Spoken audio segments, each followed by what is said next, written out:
President Biden invited millions of unvetted illegal aliens into the United States. These included hundreds of thousands of criminal aliens, violent gang members, and even individuals on the terror watch list. And where did these aliens go? They went to neighborhoods in major cities across the United States.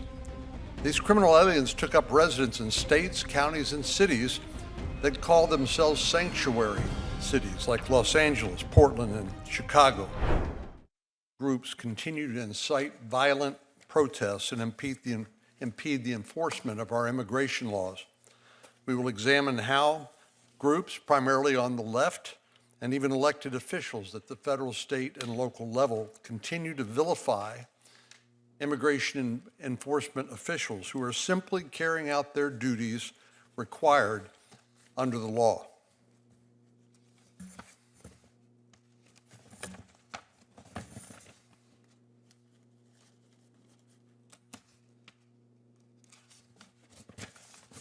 We'll discuss how the mainstream media gaslights the public about the true scope of criminal alien activity in the United States. But first, let me take a moment to remind everyone how we got to this point. President Biden invited millions of unvetted illegal aliens into the United States. These included hundreds of thousands of criminal aliens, violent gang members, and even individuals on the terror watch list. And where did these aliens go? They went to neighborhoods in major cities across the United States. These criminal aliens took up residence in states, counties, and cities that call themselves sanctuary cities like Los Angeles, Portland, and Chicago. Sadly, many of these communities have suffered for decades under the weight of failed policing mandates. The influx of millions of illegal aliens exacerbated the failure of these policies, resulting in skyrocketing crime. Local residents have begged their elected leaders to reverse course and to address rising crime, but to no avail. To add insult to injury, imagine their surprise when they learned that these Biden-era illegal aliens were prioritized for all types of public services, including housing, schooling, and medical care funded by their tax dollars. In some cities, police departments were hamstrung by budget cuts in order to prioritize spending on illegal immigrants.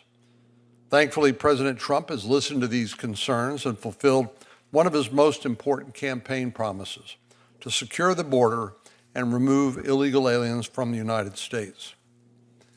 Aggressive immigration enforcement is not unprecedented, nor is it a particularly partisan issue. The reality is that President Obama, who was once praised for unifying the country, deported more than 2.5 million illegal aliens, earning him the title, the deporter-in-chief, at some point. But ever since President Trump was sworn into office and began prioritizing immigration enforcement, assaults and attacks on immigration agents and officers have skyrocketed. These immigration officers are law enforcement officers that are doing what their country has asked them to do, which is to enforce our laws, just like every other law enforcement officer. They carry out their sworn duties to uphold the law and arrest those who violated our laws. And make no mistake, we're talking about the arrests of criminal aliens who have committed some of the most heinous crimes: murder, rape, sexual abuse and molestation of children, aggravated robbery and assault, kidnapping, human smuggling, theft, and even acts of terrorism. But you don't have to take my word for it. DHS has published dozens of press releases highlighting the criminal aliens whom ICE and CBP have apprehended. These criminal aliens were hiding in the United States, some for years, and were allowed to continue terrorizing American communities. DHS has reported that currently more than 415,000 illegal aliens in the United States already have criminal convictions. 415,000. Of that number, nearly 400,000 aren't even detained. They're still out there somewhere in our neighborhoods wreaking havoc. There is, unfortunately, a lot of misinformation spread about among the American public by the news media and the social media, especially regarding the current laws that authorize our immigration enforcement officers and what they are allowed to do and what they're required to do, and why they have to go into these communities to arrest illegal aliens, especially in so-called sanctuary cities. Immigration enforcement officers are well-trained, and many with years of experience. The only reason that ICE and CBP must go out in our streets and seek out and arrest criminal aliens is because sanctuary cities simply refuse to cooperate with law enforcement and allow them to be transferred directly from jail if detained. According to the Center for Immigration Studies, there are currently 12 sanctuary states and more than 200 sanctuary cities and counties across the United States. Many of them have passed laws that prevent their police department from cooperating with immigration enforcement or sharing information about detained or incarcerated aliens or honoring DHS detainers.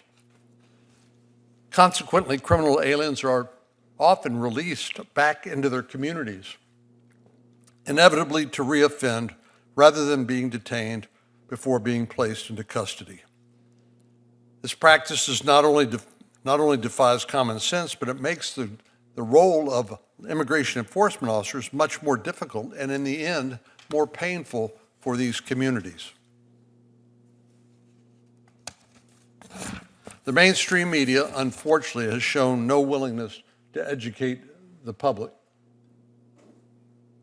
Instead of reporting these realities truthfully, mainstream media outlets like CNN, MSNBC, and ABC have ignored the real harm that these criminal aliens have caused in these communities and instead directed their ire toward law enforcement.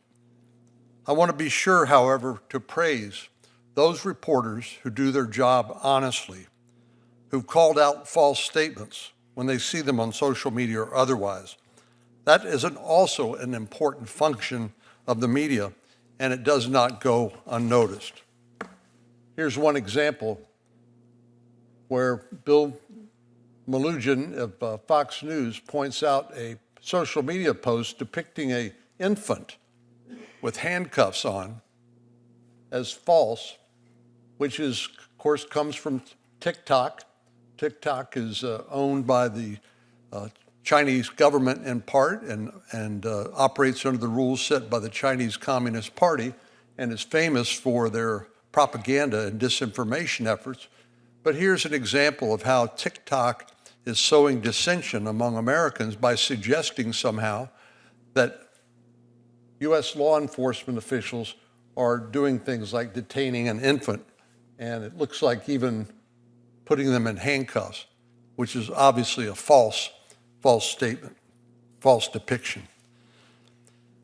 We also know that some of our Democratic colleagues have used incendiary rhetoric to fan the flames of public protests that are anything but mostly peaceful.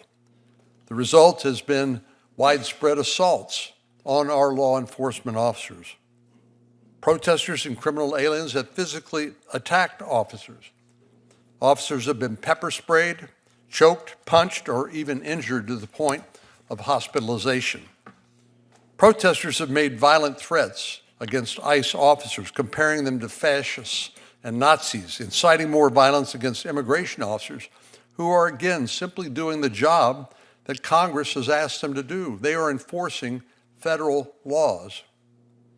They've rammed officers with vehicles, thrown tear gas, smoke grenades, rocks, bottles, and even punched and shot at our ICE officers. Left-wing protesters have laid down in the road in an attempt to prevent vehicles from belonging to law enforcement from entering or leaving detention facilities and even slashed the tires on government vehicle cars, all to prevent ICE and CBP from doing their jobs. These groups have also interfered with the capture of illegal aliens, including facilitating the escape of a convicted child rapist and an alien convicted for narcotics and weapons possession. Some of these protesters are outright lunatics, and I don't use this word lightly. Anyone watching the news has seen protesters from every corner of the radicals' left base.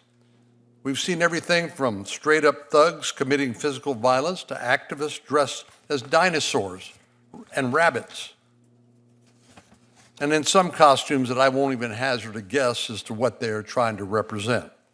We've even seen some dancing grandmas trying to stop enforcement of our immigration laws, one Jane Fonda dance move at a time.